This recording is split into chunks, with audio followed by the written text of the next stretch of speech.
Total foreign. कोई उनमें आपको मैं बोलूं कि जी बड़ा कोई वो कमाल है, करना इंशाल्लाह बीए एफए जो भी है वो करेंगे इंशाल्लाह। बट अभी से उसकी तैयारी शुरू।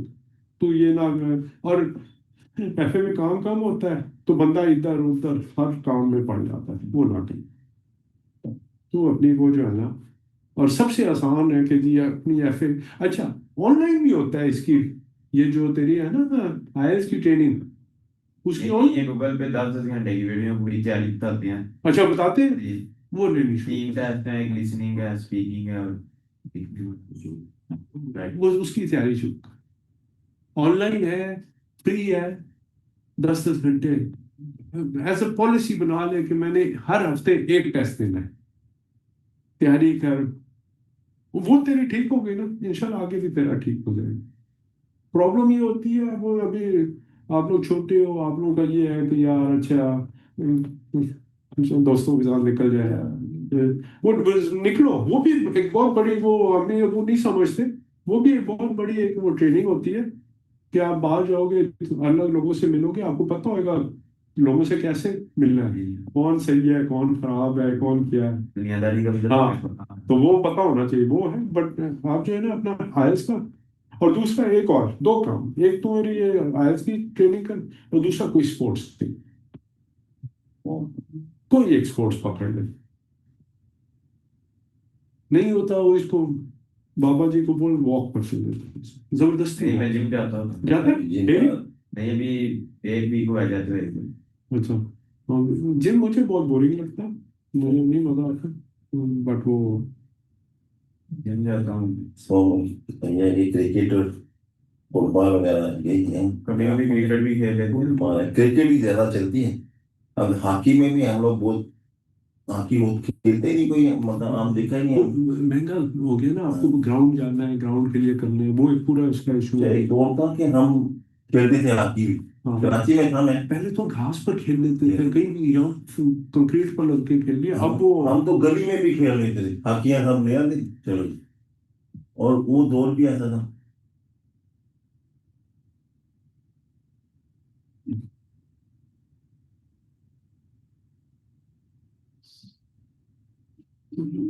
वो तो साफ लोग नहीं आए, मैं अभी फिर इसको शुरू कर दूँ।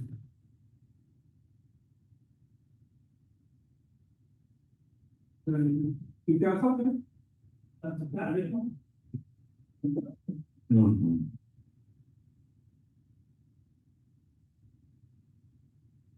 हम्म। तो वो जो कह रहे हैं सही कह रहे हैं, स्पोर्ट्स खेलो। हम्म। और आर्ट्स की तैयारी कर, आर्ट्स की मैट्रिक करो। अच्छा, तो इसमें भी हम तुम्हें करवा दें, ये काबल में।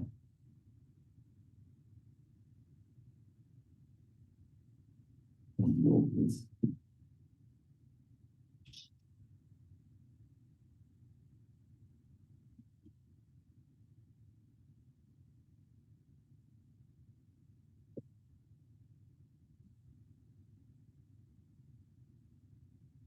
हाँ जी, बिस्मिल्लाहिर्रहमानिर्रहीम।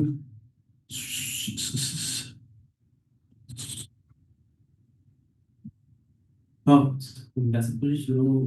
वहाँ से स्टार्ट करें, उनको बोलो शुरू कर दे, ठीक है।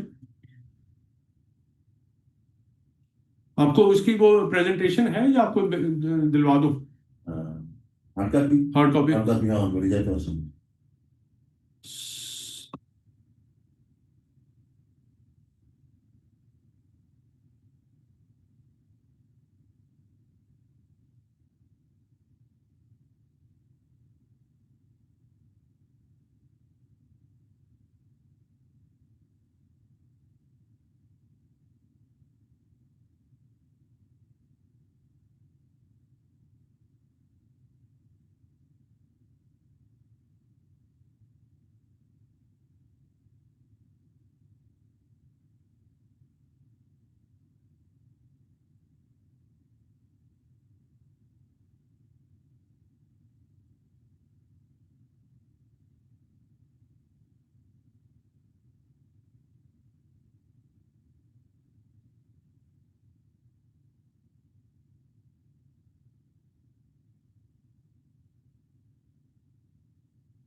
इम्तियाज साहब को बोलो, आवाज नहीं आ रही उनकी।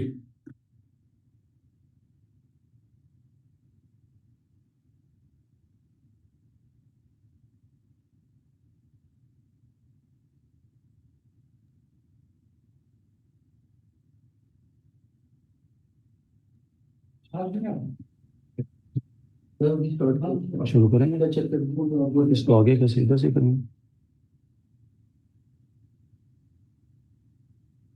बोलो, मेरी आवाज आ रही है? सर आवाज आ रही है मेरी? जी शुरू करें। जी जी आ रही है, शुरू करें। जी जी ठीक हो। बिस्मिल्लाहिर्रहमानिर्रहीम। इलाही कॉटन मिल से मैं मोहम्मद इम्तियाज़ बात कर रहा हूँ, एज ए CFO कंपनी का। तो आज का हमारा ये सेशन कॉर्पोरेट ब्रीफिंग है 30 जून 2025 के बारे में। तो इसके बारे में आगाज़ करते हैं। ये आउटलाइंस है हमारी, इसमें कंपनीज ब्रीफ हैं, फाइनेंशियल्स हैं, फ्यूचर आउटलुक्स हैं और क्वेश्चन आंसर का सेशन। ये 4 पार्ट्स पे मुश्तमिल है। तो सबसे पहले हम कंपनी के ब्रीफ पे चलते हैं।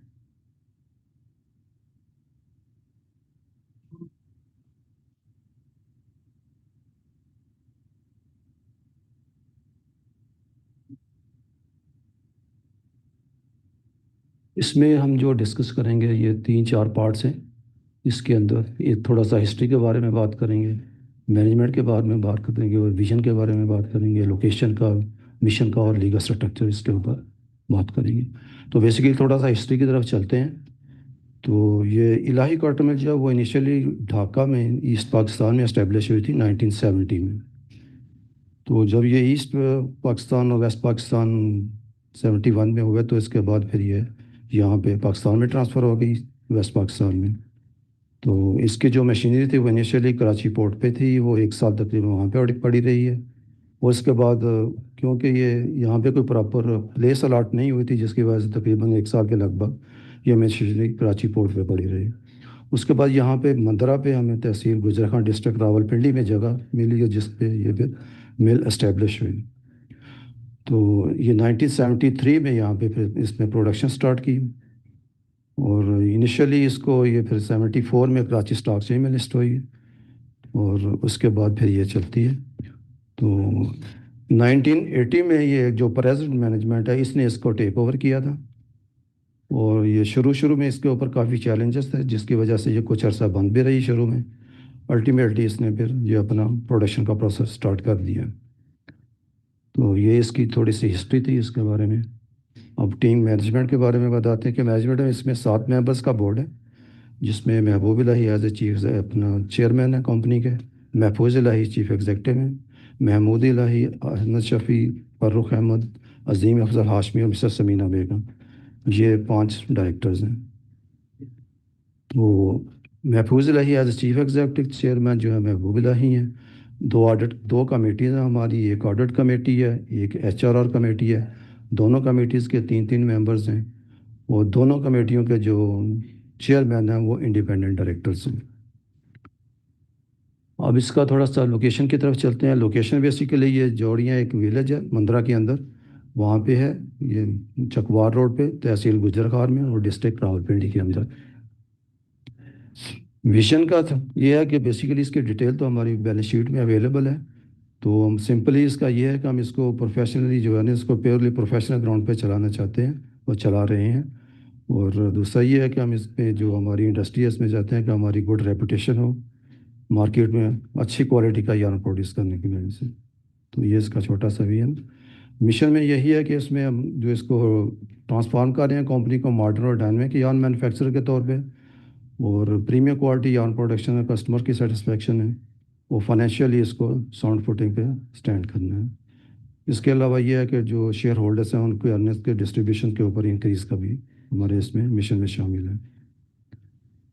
इसके बाद ये लीगल स्ट्रक्चर है। लीगल स्ट्रक्चर यही है कि ये पब्लिक लिमिटेड कंपनी है, 1970 में ये रजिस्टर्ड हुई थी और कराची स्टॉक एक्सचेंज में 1974 में ये as a public limited company registered है। अब आगे चलते हैं, थोड़ा सा फाइनेंशियल्स में आ जाते हैं। फाइनेंशियल्स में थोड़ा सा बेसिकली हम इसका बता देते हैं कि हमारा ये सेटअप कितना है। एक तो हमारा जो इसका प्रोडक्शन के बारे में बताते हैं। हमारी जो इंस्टॉल्ड इसमें स्पिंडल्स हैं वो टोटल हैं 8,388 स्पिंडल्स हैं, और हमारी जो यान की इसकी प्रोडक्शन की कैपेसिटी है वो 6.6 मिलियन पाउंड्स में है। वो जो हमारी इस साल की 2025 की प्रोडक्शन है वो 4.1 मिलियन की है इन पाउंड्स। अब थोड़ा सा ये सेल्स के बारे में ये इसमें डिस्कशन करते हैं। ये जो इलाही कार्टून इसकी 2425 का कंपैरिजन है, इसमें इस साल की 996 मिलियन की सेल है as compare to 960 last year. और इसके बाद अगर हम देखते हैं ऑपरेटिंग प्रॉफिट का, तो वो 22 मिलियन है 2025 का, जबकि पिछले साल इसी कंपैरेटिव पीरियड का 14 मिलियन का लॉस था। प्रॉफिट आफ्टर टैक्स जो है इस साल का 10 मिलियन का है, और पिछले साल कंपैरेटिव 25 मिलियन का लॉस था। अर्निंग पर शेयर जो कंपनी की वो 8 रुपये 15 पैसे इस साल की आई है, जबकि पिछले साल 19 रुपये 80 पैसे का लॉस था। पेड अप कैपिटल कंपनी का 13 मिलियन है, लास्ट ईयर भी यही था। रिटर्न जो इस साल आया वो 81% है, जबकि पिछले साल 198% जो है वो लॉस में थे। तो ये एक छोटा सा फाइनेंशियल का इसका रिव्यू था। थोड़ा सा आगे चलते हैं इसके डिटेल में। ये सेल्स का है, नेट सेल्स का थोड़ा कंपैरिजन दिया पिछले 5-6 सालों का। इसमें 2020 से शुरू होता है, उसमें 436 मिलियन की सेल थी, 2021 में 509 मिलियन की सेल थी, 2022 में 730 मिलियन की सेल थी, 2023 में 801 मिलियन की सेल थी, 2024 में 961 मिलियन की सेल थी, और 2025 में सब आ गया 997 मिलियन की सेल्स। तो ये बेसिकली ग्रेजुअली इनक्रीज का बता रहे हैं कि ये किस किस साल में टर्नओवर कंपनी का क्या रहा है। आगे चलते हैं।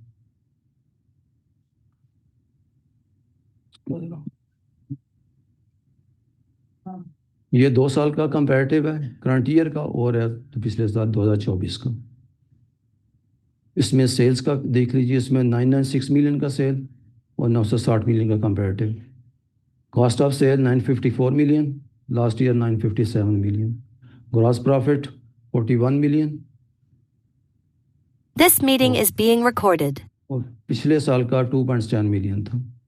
इसी तरह जो इनके हमारे एक्सपेंसेस थे, इसमें एडमिनिस्ट्रेटिव थे, डिस्ट्रीब्यूशन थे और अदर ऑपरेटिंग चार्जेस थे, वो 19 मिलियन के थे, जबकि लास्ट साल इसी कंपैरेटिव पीरियड के 17 मिलियन के एक्सपेंसेस थे।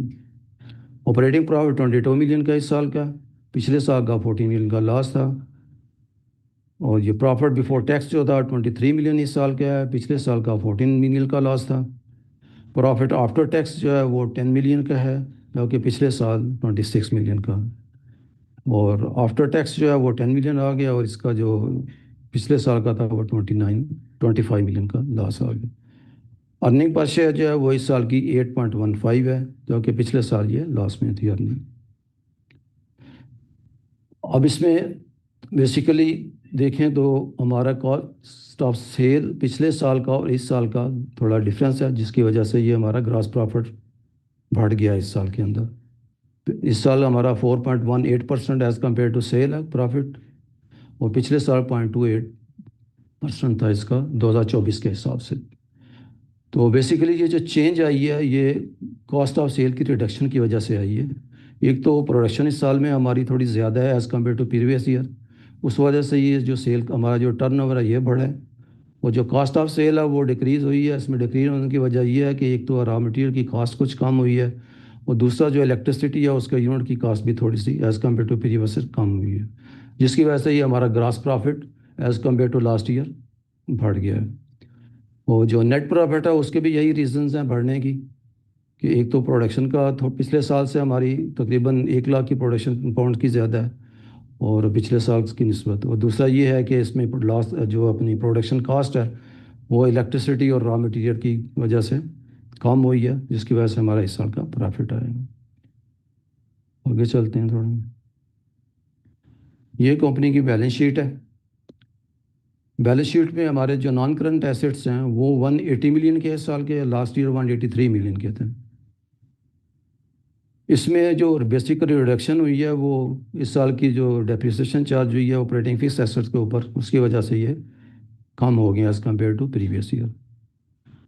करंट एसेट्स हमारे 295 मिलियन के हैं, जबकि पिछले साल के 75 मिलियन के थे, इसमें जो मेजर इंक्रीज़ है वो ट्रेड डेट्स की वजह से है। इस साल के ट्रेड डेट्स जो डेट्स हैं वो हमारे 35 मिलियन के और लास्ट ईयर 19 मिलियन के थे। तो इस इंक्रीज की वजह से हमारे जो करंट एसेट हैं वो इंक्रीज हुए हैं। नेक्स्ट चलते हैं। शेयर कैपिटल है, इसमें जो इक्विटी है इस साल की 92 मिलियन की आ रही है नेट, और लास्ट ईयर 84 मिलियन की है। इसमें जो इक्विटी इंक्रीज होने की वजह वो मोस्टली यही है कि इस साल हमारे एक्यूमुलेटेड लॉस कम हो गए हैं ड्यू टू इस साल के प्रॉफिट की वजह से। डेफर्ड लायबिलिटीज़ हैं, ये 38 मिलियन है, लास्ट ईयर 32 मिलियन की थी। ये जो इस साल की ग्रेजुटी की प्रोविजन है स्टॉक की, उसके अकाउंट फॉर करने की वजह से ये इंक्रीज़ हुई है। ये लीज लायबिलिटी जो थी ये ख़त्म हो गई हैं, ये सारी करंट लायबिलिटीज़ में चली गई हैं। ये अगले साल पेएबल हैं, लिहाजा इसको करंट लायबिलिटीज़ में ले जाया गया है। करंट लायबिलिटीज़ हमारी इस साल की 138 मिलियन की हैं, और पिछले साल की 138 मिलियन की है, जबकि इस साल की 145 मिलियन की है। इसमें जो मेजर चेंज आई है वो है इसके अंदर हमारी ये ट्रेड अदर पेएबल की वजह से। नेक्स्ट चलते हैं। फ्यूचर का भी ये है कि अभी करंटली है वो हो हमारे ग्लोबल और इंटरनेशनल लोकल डोमेस्टिक मार्केट, इसमें काफ़ी स्लो डाउन आया हुआ है। डिमांड जो है वो सेल्स की काफ़ी कम हुई हुई हैं। बेसिकली जो इंपोर्ट्स है वो ज़्यादा हो रही हैं, और लोकल सेल्स की जो लोकल सप्लाईज़ हैं इनकी खपत मार्केट में बहुत कम हो गई है। इसके अलावा कॉस्ट जो है वो भी ग्रेजुअली इंक्रीज़ हो रही है। इसमें ख़ास तौर पे जो प्रॉफिटेबिलिटी है उसके ऊपर इनका इफ़ेक्ट आ रहा है, जिसमें ये वेजेस की वजह से भी इंक्रीज़ आई है, इस साल करंट ईयर में आ रही है।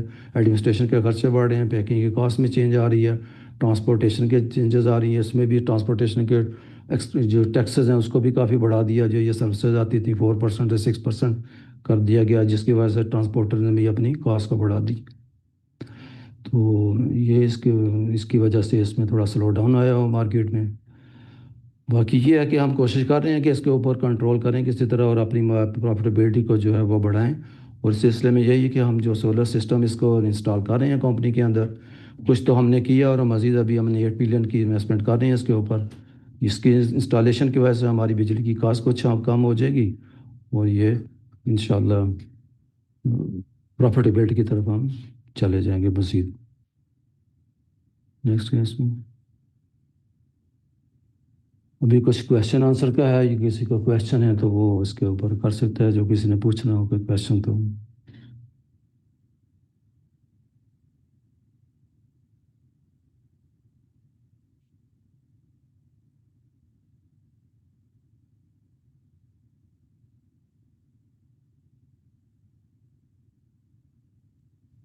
थैंक यू इम्तियाज साहब। जी थैंक यू जी, thank you very much to all. अल्लाह हाफिज़।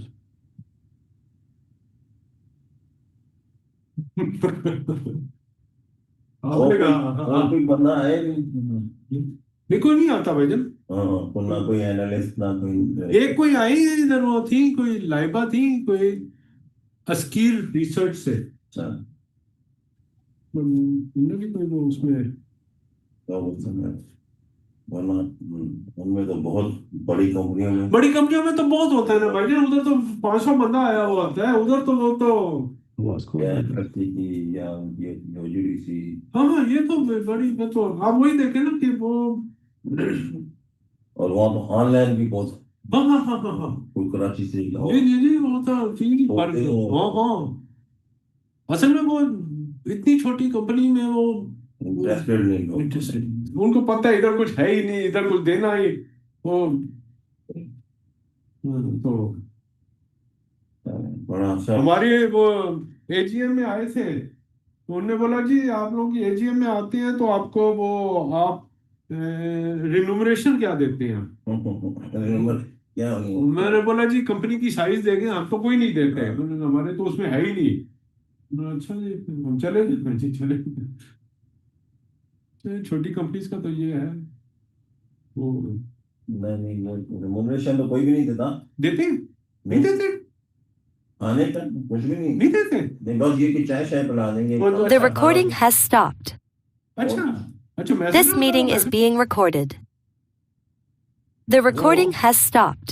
एक दफा हम उसमें, हाँ एक है सिक्योरिटी इन्वेस्टमेंट बैंक, उसमें हम गए थे।